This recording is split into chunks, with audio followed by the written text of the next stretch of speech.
I knew before we reached the jet bridge that this flight would carry more than people and luggage. It would carry everything my boss had ever said to me, all the subtle ways he chipped away at confidence and called it leadership. The terminal at JFK pulsed with announcements and rolling suitcases. I stood with our team under the departure board, fingers pressed around my passport, laptop bag digging into my shoulder, like a reminder of all the late nights it contained. Richard finished a call without saying goodbye, snapped his phone shut, and looked us over the way a headwaiter inspects a table setting. His navy suit fit like a command. He smiled at clients and executives. With us, he preferred a different tone. Eyes up, people. We are landing in Paris to impress, not to improvise. If you do not know the answer, you point to me. If you do know the answer, you still point to me. His gaze rested on me last, as if saving dessert. Try not to trip over your own nerves this time. I said nothing. I had learned that any sound I made could be sheet music he would conduct into humiliation. Jessica tucked hair behind her ear and stared at a spot over my shoulder. Mark swayed on his heels like he wanted to leave his body for a while and come back when we were at the hotel. Boarding began. We moved with the herd, inching through the scanner, into the long throat of the jet bridge where the air turned colder and smelled faintly of coffee, disinfectant, and airplanes from other morning. We passed business class, all pale leather and lullabies, and stopped in economy where the plane pulled in tight around us. I took the window over the wing, my favorite and my prison, because the engine's white roar could hide thoughts. And sometimes people forget to talk to the person pressed against the glass. Richard took the aisle across from me. Jessica slid into the middle at my side, already unwrapping earbuds as if they were a license to exist. Mark sat behind us and offered a small smile I returned like a secret. Overhead, bins slammed and clicked shut. Someone argued 2 rows up about space for a backpack. A baby hiccuped, and then laughed, and then hiccuped again.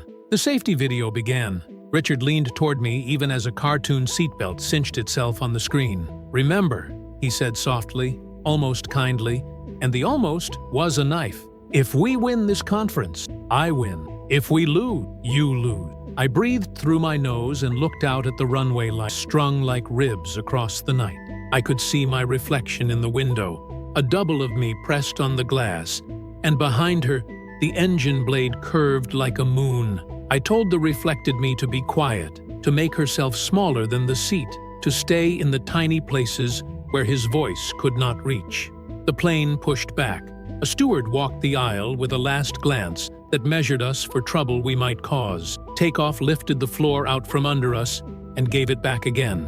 New York fell behind like a city made of sequins. The cabin dimmed. We became a small town with our own rules and borders, floating between continents. The map on the screen drew a thin line over a deep dark, and time turned to water. Richard opened his laptop and the glow turned his face into a mask.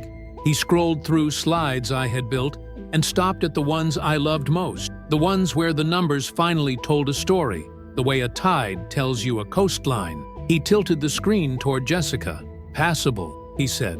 "She gets attached to graphs like they are pets." He did not say my name. He never had to. It hung in the air like a napkin you are not allowed to touch. Meal service clinked forward, the aisle filled with metal carts and polite questions. Chicken or pasta? Wine or water? I asked for pasta and thanked the attendant, who had green eyes and a name tag that read, Emma. She glanced at me as she slid the tray onto the armrest, a look that was not quite curiosity and not quite concern. It was the look of someone who has seen too many performances and still hopes for an honest show. Richard accepted chicken and a glass of red, as if awarding a contract. He forked a piece and sighed at the ceiling. "In Europe, they still understand service," he said to no one and everyone. "In America, we microwave and call it cuisine." Jessica took very small bites, the way you do when you think your chewing might be grated. Mark asked for sparkling water and then apologized to the water. For a while, the engine was enough to fill the space, the steady ocean roar that turned conversations into weather. I ate half the pasta and gave up.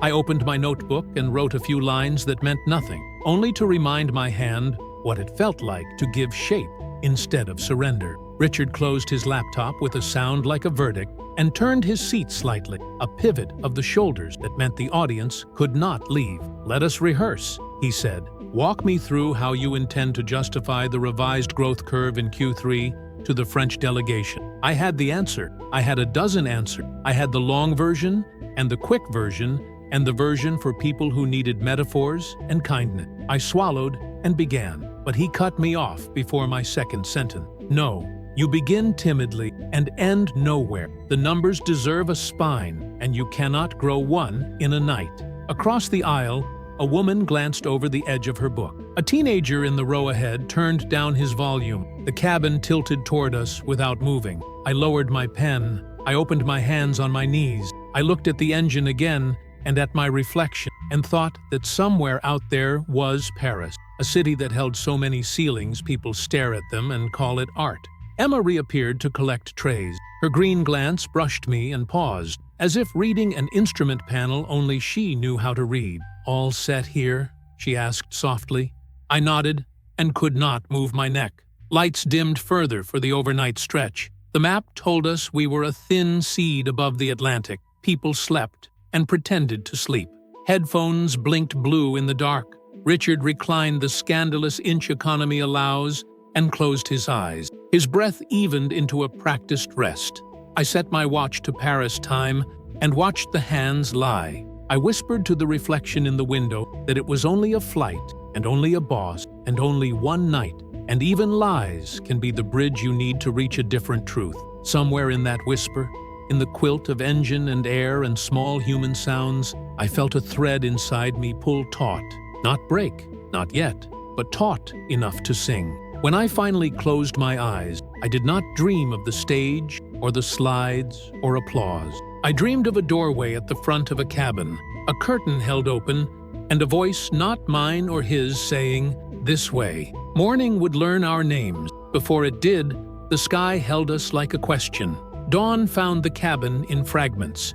A window shade lifted 3 rows up and spilled pale light across a cheek, and a tray table and a paperback with a cracked spine. Someone laughed softly at a movie scene only they could see. Coffee threaded through the air and woke up whatever part of the brain remembers breakfast. Emma came through with a pot and the kind of smile that makes you believe gravity is an agreement we can renegotiate. She poured into my cup and steadied the mug with 2 fingers as the plane hit a patch of wrinkled air. "2 sugars," she said, as if we had known each other longer than an aisle's length. I nodded and thanked her. She moved on, leaving warmth in the cup and a small landing strip in my chest. Richard woke like a curtain rising. He checked his watch, checked the map, checked his email, as if he could bend the ocean into more time. Then he folded his hands, looked across the aisle, and chose the moment the cabin was softest to be hard. "Let us try again," he said. "Explain your model without sounding like a graduate student defending a hobby." I kept my voice even. We reweighted the cohort using retention bands from last year's churn, then layered seasonal lift from the last 3 EMEA campaigns. The inflection in Q3 is conservative if the partnership with Montreux hold. He nodded as if the words were furniture he meant to keep, and then frowned as if he had changed his mind. "Your numbers might be adequate," he said, and the word adequate calibrated to insult, "but your present is not. When you open your mouth, confidence leaves the room to get coffee." I felt the heat rise and didn't try to force it down. It rose and colored the air and marked his words for what they were. I thought of the nights I had built those models while the city slept. The way the shapes came alive when I spoke them to myself alone. How quickly a voice can die under fluorescent lights and a gaze that values only its echo. He raised his volume half a notch. "And another thing, you attach to data like a child to a blanket. You forget that rooms are run by men and women who sell belief. You do not sell belief. You sell decimals." Jessica shifted in her seat and stared at the safety card as if it contained escape routes for this too. Mark put a fist against his mouth and coughed without sound. Across the aisle, the woman with the paperback looked at me the way people look at someone on a narrow ledge. There was no place to step, but forward or down. I could feel the edges of 100 small humiliations cut free and rise in the cabin like dust in morning light. I could feel the rope inside me, tightening past music, toward a note only dogs can hear. I pressed my fingertips into the armrest and lifted my chin. "Richard," I said, and the use of his first name made the small town of this cabin turn its head.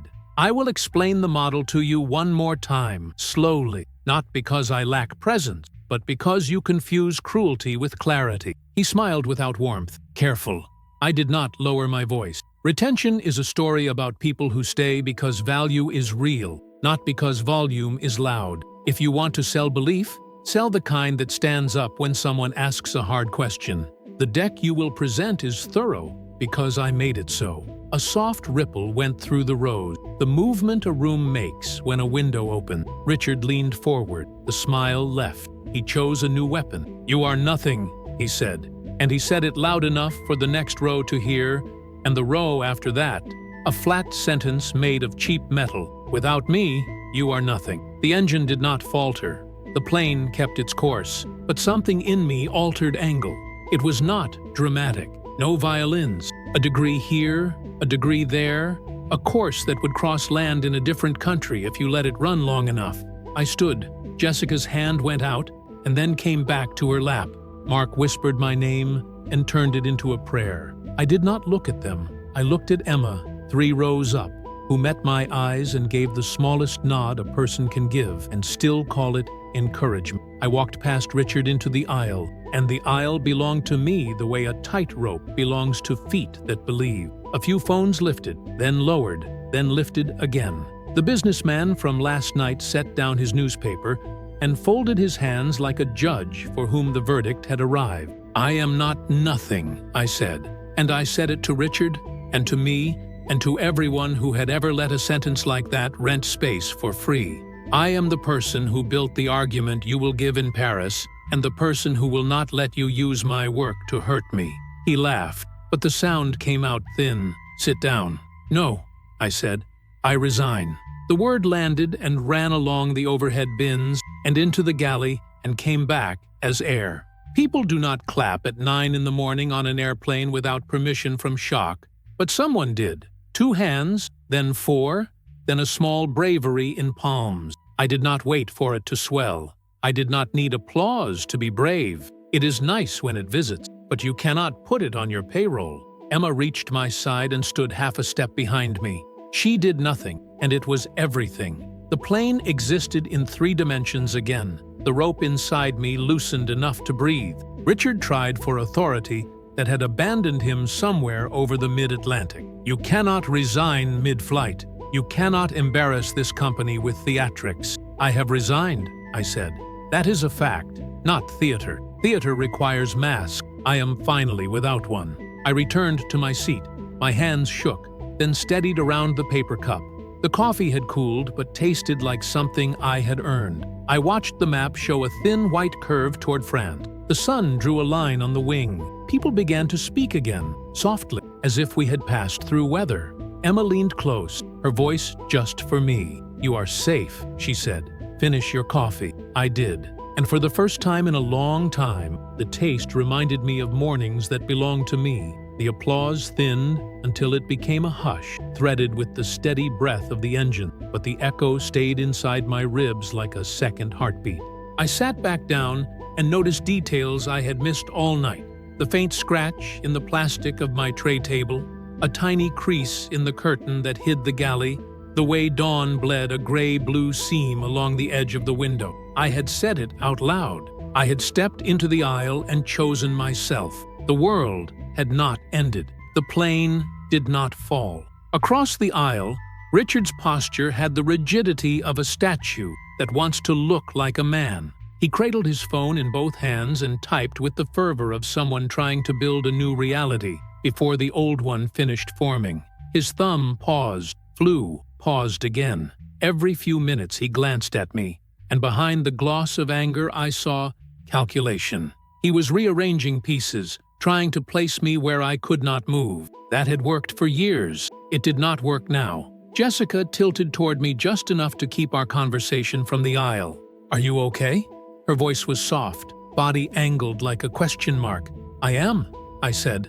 surprised by how true it sounded, shaking a little on the inside, but okay. She drew a breath, as if she had been holding it since boarding. I should have said something earlier. I froze. I always freeze when he starts. You don't owe me an apology, I said. Fear is a full-time job. I know. I've had it. She nodded, eyes wet, but unshed. You were brave. She slipped a small power bank onto my armrest as if it were contraband. For when you need to send whatever you're going to send. Behind us, Mark cleared his throat. A quiet cough he turned into courage. I've got email, he murmured. He did not look up in case eyes might make it less real. Threads where you do the work, and he does the victory lap. If you need them, they're yours. Thank you, I said, and felt something old and heavy loosen another notch. The story hadn't lived only in my head. Other people had seen. Emma appeared with a bottle of water and a paper cup. She poured without asking, as if hydration were a human right that did not require permission. We'll be starting a light service in a bit, she said, in the professional tone that wraps truth in cotton. If you need a moment of privacy, I can make space in the rear galley. Thank you, I said. And for earlier, her eyes flicked to Richard and back to me. Airplanes are small towns, she said gently. We keep the peace, but we also witness. Boundaries matter up here. She moved on, and the sentence sank in like a weight that steadied the boat. Boundaries matter up here. They matter everywhere, I thought. But up here, you feel the edges more clearly. The captain spoke over the cabin in a voice that had guided nights like this for years. A patch of chop ahead. Seat belts recommended. Crew secure the cabin. The sign chimed on, and little constellations of amber lit the ceiling. The plane trembled lightly. Not enough to frighten anyone who had flown more than twice, but enough to remind us this was air and not a road. Turbulence always makes time feel granular. Seconds arrive as single stones you can count. In that jitter of moments, Richard leaned toward the aisle and put a new knife on the table. For the record, he said, too loudly to be private and too softly to be an announcement, I will not provide a reference, not to anyone. Anyone asks me about you, they hear the truth. I had expected threats to arrive wearing capital letters. This one came in italics. You don't control my story anymore, I said, steady, not unkind, and I will not discuss this with you further. If you need something related to the project, ask in a professional way. Otherwise, please don't address me. It was the simplest thing, the most ordinary sentence, but it cut cleaner than anger. He opened his mouth, found no purchase, and closed it. Emma's presence at the end of the row turned her into punctuation, a period at the end of the boundary. She did not speak. She did not need to. I opened my laptop. The familiar bloom of the screen felt like a small room where I still knew where everything lived. I created a new document and began typing while the plane drummed lightly against the sky. I wrote the date and time in both New York and Paris time, a line I could point to later when memory tried to edit. I described what had happened in plain language. No decorations, no fire. I wrote the sentence I had dreaded, and then said, and now wrote again. He told me I was nothing, loudly, in earshot of colleagues and other passengers. I wrote that I resigned and that I would not leave my teammates stranded. Then I exported the deck I had built, the models, the notes I carried in my head, and zipped them into a tidy package that felt like the opposite of chaos. I named the file in a way that could not be misunderstood. When Wi-Fi arrived on the ground, this would go where it needed to go. I added a short README explaining structure and intent. If the work was going to live on, it would do so cleanly. Jessica watched me curate order out of the noise and whispered, "You're still taking care of us." "I'm taking care of the work," I said. "And of me." The turbulence smoothed like a breath let out. The seatbelt sign clicked off and phones lit the cabin with modern campfire glow. A man across the aisle, the one who had folded his newspaper earlier as if he were a jury of, leaned toward me just enough to be heard. "I left a boss like that once," he said. His accent tucked the sentence into another country, but the shape of the truth was universal. I thought my career would end. It did not. It began. "Thank you," I said. I needed to hear that. He nodded, as if we had traded talismans, and went back to his seat. Another passenger, a woman with silver hair and a neat bob, offered me a peppermint from the small tin in her palm. For your nerves, she said, or your breath. Either way it helps. I laughed, a real laugh this time, and took one. It snapped between my teeth with an audible little break that sounded like a signal. Richard stood abruptly, the kind of stand that hopes the cabin will notice. The seatbelt sign had gone dark. He was technically allowed. He took 2 steps toward the galley, glanced back at me as if testing whether his shadow could still cover my feet, then continued to the lavatory. The aisle swallowed him the way corridors do when you walk into them without a destination. Emma rolled a cart past with the kind of grace that makes narrow aisles look like wide avenues. Juice, water, tea, she sang softly, the cadence of service smoothing edges. When she reached me, she poured water without question and tucked an extra cup on my tray. A small thing, a big thing. I asked for a moment in the galley, and she made a pocket of space beside the coffee pots, a small enclave that smelled like citrus wipes and steam. I stood there and practiced breathing without counting. I texted my husband a message that would remain unsent until Paris. I'm okay. I resign. I'll explain everything, but I am okay. My fingers shook when I typed okay, then steadied. The word had always looked tentative to me. It looked like a door now. When I returned to my seat, Jessica handed my power bank back, as if returning a borrowed book. Keep it until we land, she said. You might need it. Thank you, I said again, and meant a different thank you each time. The map on the screen traced an arc that had tipped past the midpoint hours ago. Now the icon of our plane pointed toward mainland Europe. Thin clouds below us looked like frost on a pond lit from beneath. People began to lift window shades to let morning in. The cabin transformed by degrees from a night town to a day town. Richard returned and sat with the stiffness of a man holding a fragile vase and calling it a spine. He checked his phone, then the map, then his phone again. The empire of his certainty had lost a province, and he was still counting his borders. I opened the zipped file one more time, checked the contents the way you pat a pocket before leaving a room, and closed the laptop. I folded my hands and let them rest on the cool edge of the tray table. I listened for the announcements I knew would come. Initial descent, cabin checks, prepare the cabin for landing. They arrived right on cue. A script read by a voice that turns thousands of feet into simple instructions. I thought about the stage in Paris, where I had expected to sit in the dark, while Richard took a bow for my work.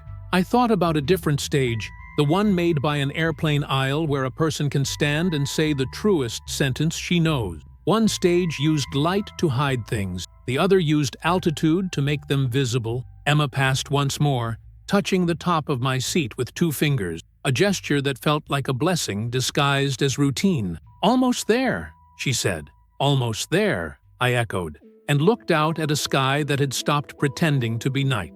I did not know what the gate would bring, or custom, or the baggage carousel, or the email from HR that had probably already left its first draft on a Paris server. I did know my voice. I knew what it felt like in my mouth now, and in my chest, and in the air between me and a man who had mistaken volume for truth. I knew the shape of a boundary, and the taste of water offered without being asked to deserve it.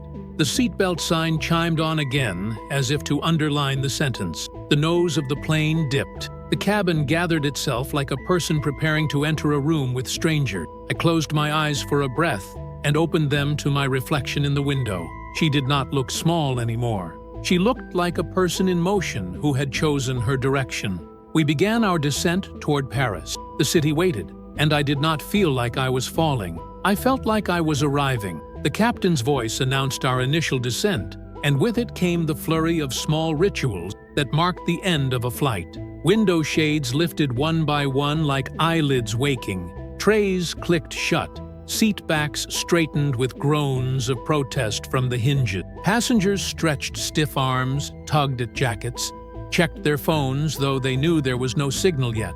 The cabin was alive again, but different, anxious, anticipatory. We were suspended between 2 worlds, the cocoon of the plane and the ground that waited to receive us. I felt every shift, every buckle, every sound sharper than usual. The engines dropped pitch as the plane angled downward, the pressure in my ears reminding me that altitude has a cost. Outside the window, clouds broke apart into patches, that revealed hints of coastline, small villages like beads on strings of roads, and then, further away, the shimmer of a river that could only belong to Paris. Richard sat across the aisle with a stillness that was not peace but calculation. He typed on his phone, then stopped, then typed again. His shoulders were tight, his jaw set. He had not spoken to me since my declaration, but his silence was more dangerous than any outburst. It was the silence of someone planning. Jessica glanced at me, her expression a mix of awe and worry. "When we land," she whispered, "what will you do?" "I'll tell the truth," I said simply. "Whatever comes next, I won't regret it." She nodded, biting her lip. Mark leaned forward, his voice a thread. "They'll ask questions. You have witnesses. Don't forget that." His eyes darted to Richard, then back to me. "You're not alone in this." The reassurance warmed me, though I knew he might never say it again outside this cabin. Sometimes bravery only survives at altitude. Still, the words mattered. The plane dipped lower. The city grew clearer. Neat rows of houses, circles of traffic moving like clock hands, the glimmer of a spire piercing the sky. Passengers leaned toward windows, pointing, murmuring in languages that braided together like music. A couple behind me held hands tightly, their excitement vibrating into my seat back. The seatbelt sign chimed on. Emma and her colleagues made their final walk down the aisle, checking trays, reminding passengers to stow belongings. When she reached me, she bent closer. "Remember what I said," she murmured. "Boundaries matter. Whatever storm waits on the ground, you've already walked through one up here." "Thank you," I whispered, my throat tight. She smiled, her eyes soft but steady, and continued down the aisle. The wheels met the runway with a hard thud that rattled my teeth and jolted the cabin into a chorus of gasps and relieved laughter.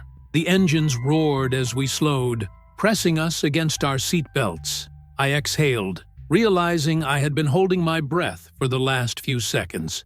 Paris had arrived beneath us, solid and real. Applause broke out in scattered pockets, the way it often does when planes land, but this time I felt the clapping differently. It wasn't just gratitude for a safe descent. It was a reminder that we had shared a journey, witnessed something unplanned, and survived it together. We rolled to the gate. The engines wound down to a softer hum, and the seatbelt sign dinged off. Chaos followed instantly. Overhead, bins slammed open, bags tumbled down, voices rose, jackets flapped. Richard stayed seated, his face carved from stone, his phone in hand like a shield. I gathered my bag calmly, sliding the strap over my shoulder. My pulse raced, but my movements were steady. As the line formed to exit, Richard leaned toward me, his words a hiss only I could hear. "This isn't finished. You think a stunt mid-flight saves you? I'll destroy you in Paris. HR, the board, the clients. You'll be radioactive before you clear custom." I met his glare with one of my own, the first time I had dared in years. "You can tell whatever story you want. Dozens of people already saw yours unravel." He flinched, barely, but enough for me to see it. His mask had cracks. The line shuffled forward. Jessica touched my arm briefly. "Good luck," she whispered. Mark gave me the smallest nod, as though passing a secret code. Their gestures were tiny, but to me they felt monumental.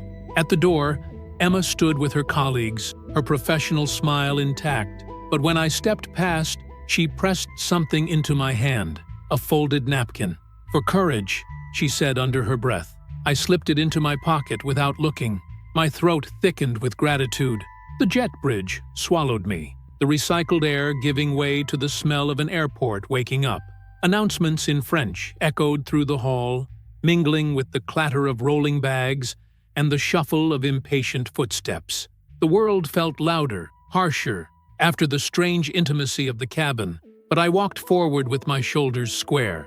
The terminal spread wide, bright with glass and steel, shops glowing with perfume and pastry. Travelers hurried past in every direction, each carrying their own stories, none of them knowing mine, and yet I felt less invisible than I had in years.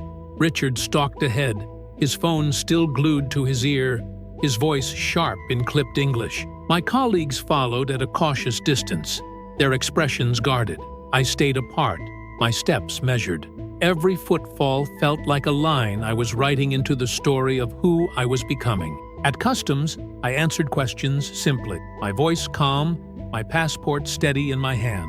Behind me, Richard raised his tone, trying to hurry the office, his irritation echoing. I did not look back.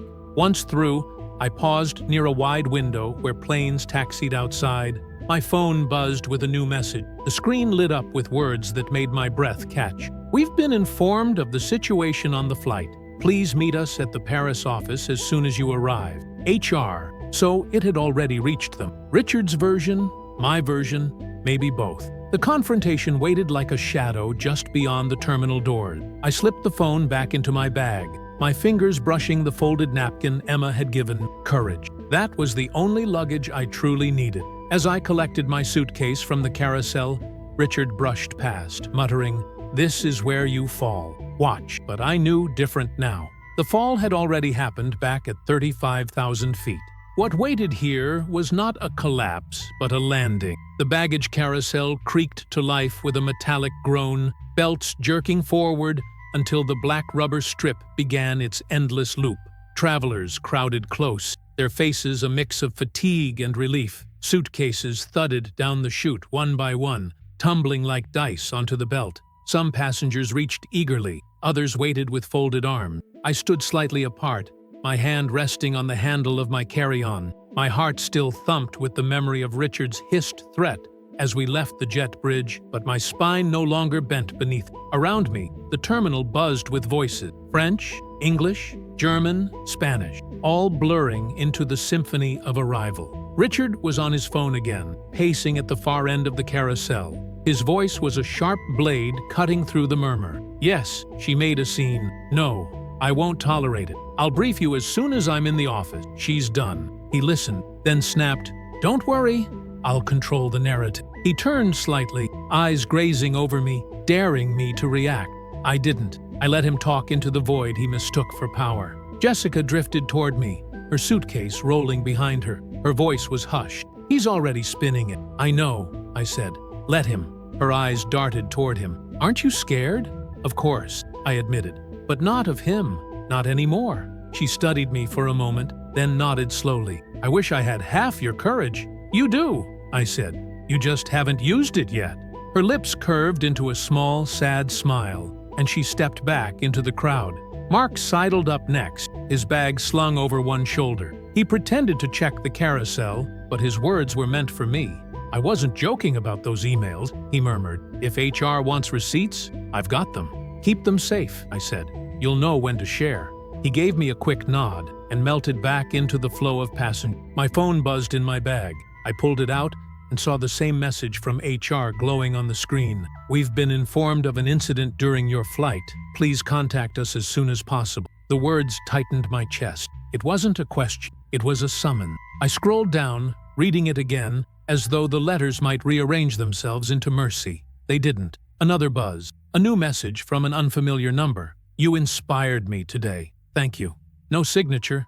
Just a stranger. Perhaps one of the passengers who had seen it all. My eyes blurred with sudden tears. The world had felt so small in that aisle, but maybe it had been larger than I knew. Emma's folded napkin was still in my pocket. I pulled it out, smoothing the creases. In neat handwriting, a single word: courage. My throat closed. She had known I would need it again after the landing. I clenched the napkin in my hand and whispered, "I won't waste this." My suitcase finally slid onto the carousel, the tag with my initials dangling. I grabbed it firmly and set it upright.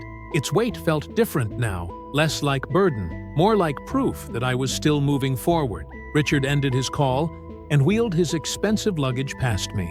His cologne trailed behind, sharp and suffocating. "You won't last a week," he muttered without looking at me. "Maybe," I said, my voice calm, "but I won't spend another week under you." He faltered for half a second, then stalked toward the exit. I followed the crowd through sliding glass doors into the arrivals hall. Families reunited with shouts and embraces. Chauffeurs held signs with names in block letters. The smell of fresh bread drifted from a nearby cafe.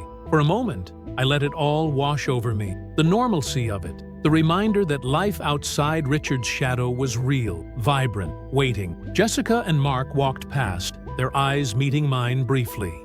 A silent exchange, respect, fear, gratitude, maybe all at once. They turned back toward Richard, tethered still by contracts and careers. I didn't envy them. I stopped by a row of seats, set my suitcase down, and pulled out my phone again. My finger hovered over the HR number. My pulse pounded. I thought of Richard's threats, of the applause, of Emma's steady voice. Then I dialed. It rang twice before connecting. Paris office, this is Sophie. This is... My voice wavered, then steadied. This is protagonist's name. You asked me to call. It's about the incident on Flight 222. There was a pause. Paper shuffled in the background. Yes, we were informed, Sophie said carefully. We'd like to hear your side. Can you come in this afternoon? Yes, I said. I'll be there. I hung up and sat back, heart racing. It was beginning. The confrontation Richard had promised. But unlike him, I wasn't walking into it with lies. I was walking in with the truth. I pressed the napkin flat on my lap, the word courage staring up at me. All right, I whispered. Let's finish this. The city of Paris stretched just beyond the glass doors, wide and luminous. For the first time in years, the uncertainty ahead didn't feel like doom, it felt like possibility. Paris greeted me with glass walls and wide corridors, a maze of shops glowing with pastries and perfumes. The airport smelled of coffee and jet fuel, voices bouncing in French and English and half a dozen other languages. Travelers surged past with restless energy, their faces open with reunion or shut with exhaustion. I paused near a tall window where the light slanted in pale and golden, brushing everything with a fragile brilliance. Richard marched ahead, his phone pressed to his ear, jaw set tight. Jessica and Mark trailed him, their expressions carefully neutral. They had to return to their jobs, to the orbit of his control. But I was no longer part of that gravity. The thought settled inside me like a stone, heavy but grounding. I wheeled my suitcase toward the taxi stands, but stopped near a quiet corner to collect myself. My phone buzzed again, another message from HR confirming the afternoon meeting. I exhaled slowly. A few hours stood between me and whatever reckoning waited. Fear flickered at the edges of my chest, but it wasn't the paralyzing kind. It was the kind that tells you the moment matters. I sat on a bench, pulled the folded napkin from my pocket, and smoothed it over my knee. Courage. The letters seemed bolder in the daylight, as if Emma had written them with foresight instead of ink. My throat tightened. She had known the story wasn't finished when the wheels touched the ground. Around me, arrivals played out in small theaters. A boy ran into his grandfather's arm. A couple kissed, as if they'd been apart for years. A businessman barked into his phone with the same clipped authority Richard carried like a weapon. But I wasn't afraid of that tone anymore. I had learned at 35,000 feet that authority built on fear is lighter than air. It collapses the moment someone punctures it. I thought back to the aisle, to the applause, to the hush that had followed. For the rest of my life, I would remember how it felt to stand there, trembling but unbroken, my voice shaking but strong enough to slice through his.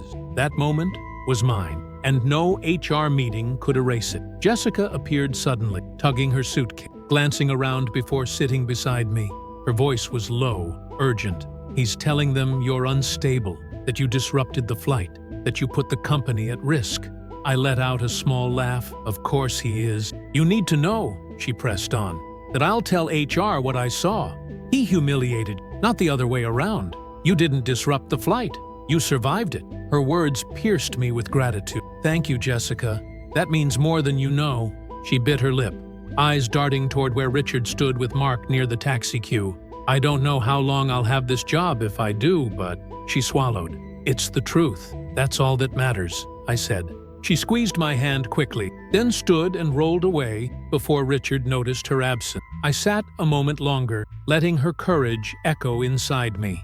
Then I rose, grabbed my suitcase handle, and walked toward the city that waited beyond the sliding doors. Outside, the air was crisp, tinged with the scent of rain on pavement. Taxis honked, buses rumbled, and the Eiffel Tower peeked faintly in the distance, like a promise waiting to be kept. I lifted my face to the breeze and felt something I hadn't in years: freedom. I didn't know what HR would decide. I didn't know if Paris would mark the end of my career or the start of something unimagined. But for the first time, the uncertainty wasn't a threat. It was possibility. My phone buzzed one last time. A new number. "We were on your flight. What you did was incredible. Don't forget that." Tears blurred my vision. Strangers had carried my story beyond the cabin. Richard's version would never be the only one. I whispered to myself, to the city, to the sky that had held me steady, "I am not nothing. I never was." With that, I stepped forward, into Paris, into whatever came next.